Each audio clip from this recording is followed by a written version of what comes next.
Good evening Telangana గోధూళి ప్రోగ్రాంకి స్వాగతం.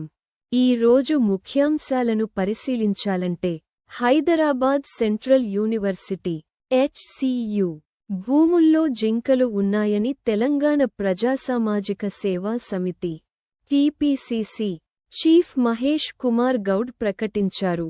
మరియు తెలంగాణ ప్రభుత్వం బీర్ల ధరలను 15% పెంచిన తరువాత ఇప్పుడు లిక్కర్ ధరలను కూడా పెంచనున్నట్లు సమాచారం వెళ్ళింది.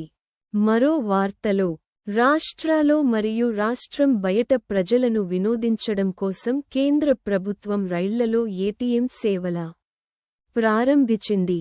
మరియు ప్రధాన వార్తలో హైదరాబాద్ సెంట్రల్ యూనివర్సిటీ HCU భూములపై కంటెంప్ట్ కేసులో TPCC చీఫ్ మహేష్ కుమార్ గౌడ్ అభియోగం ప్రకటించారు.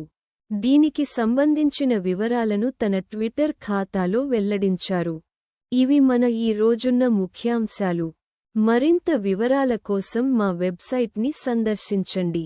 ధన్యవాదాలు.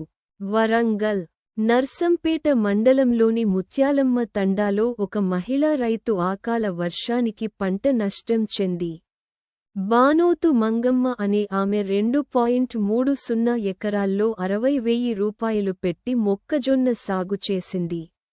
మంగమ్మ పంటను కోసి 4 ట్రాక్టర్లలో మక్కలను 3 రోజుల కిందట నర్సంపేట మార్కెట్ యార్డుకు తీసుకువచ్చింది.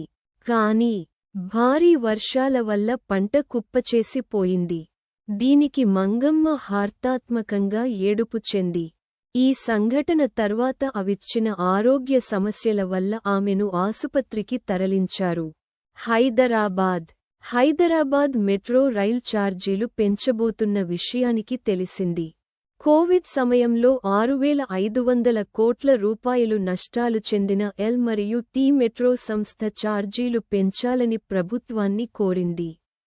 కానీ ఆ సమయంలో ప్రభుత్వం దీనికి సమ్మతించలేదు. మెట్రో ఛార్జీలు పెంచడం తప్పనిసరిగా ఉందని ఇప్పుడు మళ్లీ L మరియు T మెట్రో సంస్థ ప్రకటించింది. ఇటీవల బెంగళూరులో మెట్రో ఛార్జీలు 44% పెరగడంతో హైదరాబాద్ మెట్రో ఛార్జీలు ఎంత పెంచాలో యోచనలో ఉంది.